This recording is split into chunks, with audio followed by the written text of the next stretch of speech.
মুসলমান ভাইরা, আল্লাহ রাব্বুল আলামিনের পয়গম্বর কত সুন্দর করে বলেছে, আমার দিক তাকান। সহিহুল বুখারীর বর্ণনা হাদিস নাম্বার এরকম ভাবে 1343 নাম্বার হাদিস। আল্লাহর পয়গম্বরের সাহাবী জাবির ইবনে আব্দুল্লাহ রাদিয়াল্লাহু তাআলা আনহুমা, যেই সাহাবী ৭৮ হিজরিতে ইন্তেকাল করেছে, এই জাবির ইবনে আব্দুল্লাহ রাদিয়াল্লাহু তাআলা আনহু বলে, কানা নবী সাল্লাল্লাহু আলাইহি ওয়াসাল্লাম ইয়াজমু বাইনার রাজুলাইনি মিন পাতলা ইয়াজমু বাইনার রাজুলাইনি মিন পাতলা হুদিন ফি সাওবিন ওয়াহিদিন। আল্লাহর পয়গম্বরের সাহাবী জাবির ইবনে আব্দুল্লাহ রাদিয়াল্লাহু তাআলা আনহুমা বলে, এমনিতে ইসলাম আসে নাই রে যুবক ভাইরা, মামার বাড়ির আফতারের মতো ইসলাম আসে নাই। জাবির ইবনে আব্দুল্লাহ রাদিয়াল্লাহু তাআলা আনহুমা বলেন, উহুদের ময়দানে হিজরিতে অনুষ্ঠিত হয়েছে, যেই যুদ্ধে এরকম ভাবে আল্লাহর পয়গম্বরের সাহাবী নবীজির চাচা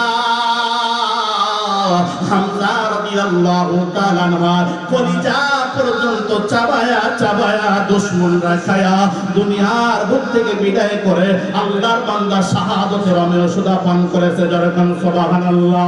মুসলমান ভাইরা, সেই উহুদ যুদ্ধে আল্লাহর পয়গম্বরের সাহাবী রাদিয়াল্লাহু তাআলা আনহুমা বলেন, কানা নবী সাল্লাল্লাহু আলাইহি ওয়াসাল্লাম ইয়াজমু বাইনার রাজুলাইনি মিন কাতলা হুদিন ফি সাওবিন ওয়াহিদিন। হে মুসলমান, আমার দিকটা কান ইসলাম। আল্লাহর পয়গম্বর হুদের ময়দানে এরকম ভাবে মুসলমান অনেক ৭০-এর উপরে শহীদ হয়ে গেছে। বদরের এরকম ভাবে প্রতিশোধ নিয়েছে, এরকম ভাবে আবু সুফিয়ান বলে দিয়েছে, বদরের ময়দানে আমরা ৭০ জন কাফের বেঈমান দুনিয়ার জমিন থেকে বিদায় নিয়ে চলে গেছে, আজকে উহুদের ময়দানে প্রতিশোধ নিয়ে নিলাম। সাহাবী বেশি, শহীদ লাশ বেশি, কিন্তু কাপড়ের ব্যবস্থা খুবই কম, কবরের জায়গা কম।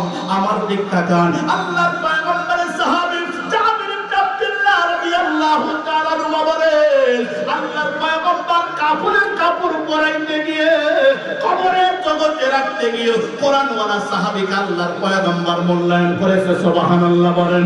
ইয়াজমু বাইনার রাজুলাইনি মিন কাতলা হুদিন ফি সাওবিন ওয়াহিদিন। এক কাপড়ের ভিতরে দুইটা সাহাবী, দুইজন করে শহীদের লাশ রাখা হচ্ছে। কাপড়ের অভাব, যাদের হুঙ্কারে আমরা কালেমা পাইলাম, যাদের হুঙ্কারে তরবারের আওয়াজ আজকে এলাই কালিমাতুল্লাহ হয়েছে, ওই সাহাবীরা দুনিয়ার জমিন থেকে যখন বিদায় দিচ্ছে গো, একটা কাপড়ের ভিতরে দুইজন সাহাবীর লাশ রাখা হচ্ছে। সুম্মায়া পড়ো আইয়ুহুম আকসারু আখাযান লিল কুরআন। আল্লাহর পয়গম্বর ডাকতে বলেন, ইয়া সাহাবীরা, এই দুইজনের মধ্যে দেখো কার দিলে সবচেয়ে বেশি কোরআন মুখস্থ আছে। সুবহানাল্লাহ বলবেন না? ফাইদা উশিরা লাহু ইলা আহাদিহিমা, আল্লাহর পয়গম্বরকে ইশারা করে বুঝায় দেওয়া হলো, নবীজি এই দুইজনের ভিতরে অমুক সাহাবী হলো, অমুক শহীদ হলো কোরআনওয়ালা, তার দিলের ভিতরে কোরআন বেশি মুখস্থ আছে রে। আল্লাহর পয়গম্বরকে ইশারা করার সঙ্গে সঙ্গে কদ্দামাহু ফিল্লাহে, আল্লাহর পয়গম্বর কত বড় কপালওয়ালা সাহাবী, আল্লাহর পয়গম্বর বরকতি হাত দিয়া ওই সাহাবীটাকে কবরের সামনে দিয়েছে, কবরে আগে রাখছে। সুবহানাল্লাহ বলেন না? মুসলমান ভাইরা, আল্লাহর পয়গম্বর মরার পর যার সিনার ভিতরে কোরআন আছে, তারে আল্লাহর পয়গম্বর সম্মানিত করে, তার লাশটা আগে রাখে। আর নবীজি বলেন, ক্বালা আনা শাহীদুন আলা হাউলা ইয়াউমাল কিয়ামাহ, আলা হাউলা ইয়াউমিল কিয়ামাহ, কিয়ামতের ময়দানে আমি নবীজি নিজেই সাক্ষ্য দিব। আল্লাহু আকবার বলেন। এমন তো শহীদ হয়ে গেছে, মরে গেছে, বলেন তো দেখি মরা মানুষরা আর মারলে কি কষ্ট হবে নাকি? বলেন না কেন? রূহ তো চলেই গেছে। এরপর আল্লাহর পয়গম্বর মরার পর এরকম ভাবে সাহাবী শহীদ হওয়ার পর কোরআন একটু বেশি থাকার কারণে সম্মানিত করেছে। আর তোমরা কি করলা? জ্বলন্ত কোরআন ওয়ালা সিনার ভিতরে পুরা কোরআন বিদ্যমান, এমন এক একজন কোরআনওয়ালাকে হাফেজে কোরআনকে তোমরা সারলা না, এমন একজন হাফেজে কোরআনকে বুলেটের আঘাতে দুনিয়ার জমিন থেকে সরকার করে দিলে, বিদায় করে দিলে, শহীদের মধ্যে সুদা পান করায় দিলা। আল্লাহ পাক বলে রে কোরআনওয়ালারা রে, আফসোস কইরো না, আমি আল্লাহর ধরা আস্তে আস্তে ধরা, কিন্তু আমি আল্লাহ যখন ধরব আমি আল্লাহ তখন তারে আর ছাড়বো না। কথা বলেন ঠিক কিনা? আরো জোরে জোরে বলুন ঠিক কিনা? মুসলমান ভাইরা ফিরে আসেন, আবু দাউদ সুনান আবু দাউদ শরীফের হাদিস 4843 নম্বর হাদিস।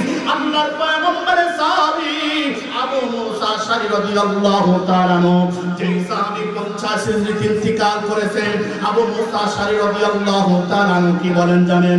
ক্বালা রাসূলুল্লাহ সাল্লাল্লাহু আলাইহি ওয়াসাল্লাম, আল্লাহর পয়গম্বর নিজে বলেন, ইন্না মিন ইজলালিল্লাহি ইকরামাতিশ শাইবাতিল মুসলিম। আমার দিক তাকান, আল্লাহর পয়গম্বর বলে দুনিয়াতে 3 ধরনের মানুষকে ভালোবাসা মানে আল্লাহকে ভালোবাসা। আল্লাহু আকবার বলি।